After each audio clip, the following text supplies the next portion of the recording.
Bismillahirrahmanirrahim. Assalamualaikum warahmatullahi wabarakatuh.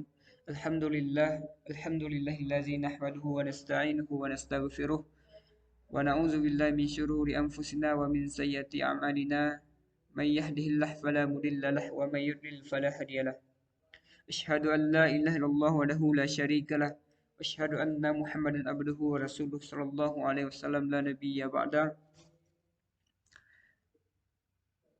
Pertama dan kita utamakan, marilah kita bersyukur kehadirat Allah Subhanahu wa taala, yang mana Allah Subhanahu wa taala masih memberikan rahmat, hidayah serta nikmat kesehatan, nikmat kesempatan sehingganya kita telah dapat melaksanakan pembelajaran kita pada hari ini. Kemudian salam beringan salam buat Nabi besar kita, yakninya baginda Nabi Muhammad sallallahu alaihi wasallam, yang mana beliau telah bersusah payah demi membawa umatnya dari zaman jahiliyah sampai pada zaman yang penuh ilmu pengetahuan pada saat sekarang ini. Yang sama-sama kita hormati kepada dosen pengampu, yaitu Ibu Silmi Nafista Nurman STHI MAG dalam makul filsafat ilmu. Baik, kami akan mempresentasikan materi pada hari ini yang beranggotakan saya sendiri Elva Jufrianto, kemudian Ridani Amalianti Batubara dari kelompok 6. Materi kami pada hari ini yaitunya metode ilmu.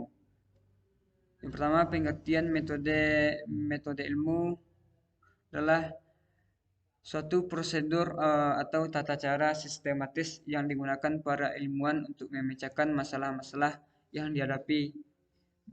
Metode ilmu memiliki kaitan erat dengan kerja ilmiah.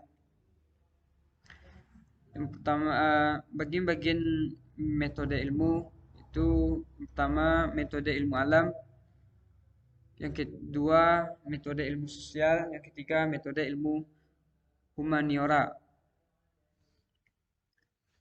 Pertama, metode ilmu alam. Ilmu alam terkait dengan istilah positivistik merujuk kepada pendekatan logis untuk mempelajari alam semesta secara objektif, tidak hidup dan di dunia fisik. Ilmu pengetahuan alam mempelajari alam dengan menggunakan metode sains. Ilmu pengetahuan jenis ini berbeda dengan ilmu pengetahuan sosial yang menggunakan metode sains untuk mempelajari perilaku manusia dan masyarakat, ataupun ilmu pengetahuan yang formal seperti matematika. Adapun metodenya itu yang pertama pengamat-amatan dengan seksama atau observasi metode, yang kedua penggolongan atau klasifikasi, yang ketiga analisa data atau fakta yang diperoleh dari observasi itu menurut kecerdasan akal dengan maksud menemukan hubungan yang logis antara fakta itu dan memahami makna relatifnya. Yang keempat, menarik kesimpulan induktif dan deduktif dari hasil-hasil analisa itu. Yang kelima, penglukisan atau deskripsi fungsional. Yang keenam, percobaan, eksperimen atau observasi yang disengaja secara sistematis. Kesemuanya itu dilakukan dengan cermat dengan tujuan menempatkan alam fisik empiris di bawah kekuasaan hukum yang memungkinkan manusia meramalkan apa yang terjadi dalam keadaan-keadaan tertentu.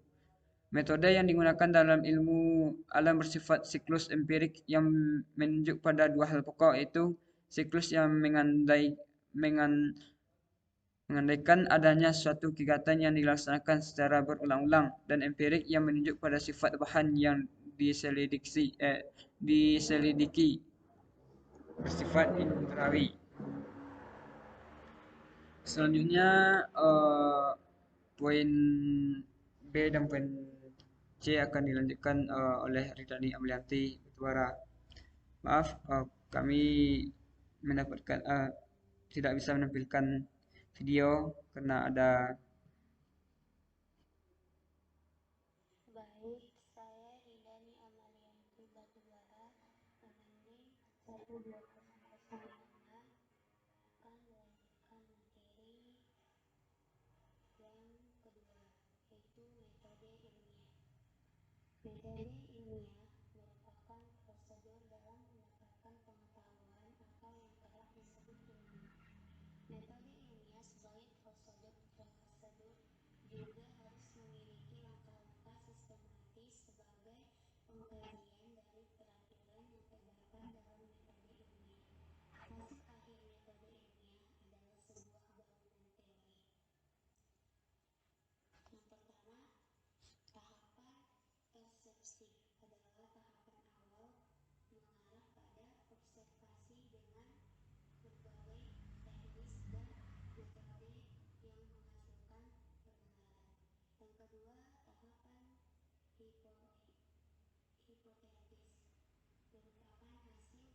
Baiklah, sekian yang dapat kami presentasikan. Mohon maaf atas segala kesalahan kekurangan.